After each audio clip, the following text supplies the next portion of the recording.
eres anti-israelí, antisionista, digo, para el carro. Digo, tú eres una ocupación.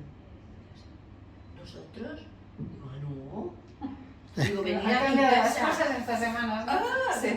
Me habéis ido a mi casa, que vivimos 3 personas mayores de 60 años, que estamos bajo la Autoridad Nacional Palestina, área A, encima, con 25 soldados superarmados, con 3 tanquetas, a detenerme, y eso no es ocupación.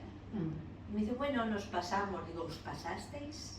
Hasta la abuela dice que le pusieron un soldado en la puerta. No podía mover la mujer. Y está paralítico, no puede caminar. No puede, está totalmente discapacitada la mujer, y ahí con un chico con un fusil ahí delante de sus puertas. Ya ves, estaba blanca la no mujer. entendía por qué.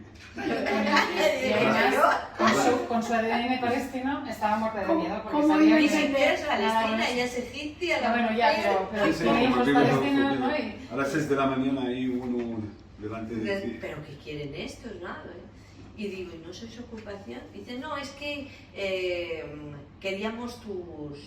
Dice, si te llamamos bien, digo, sí.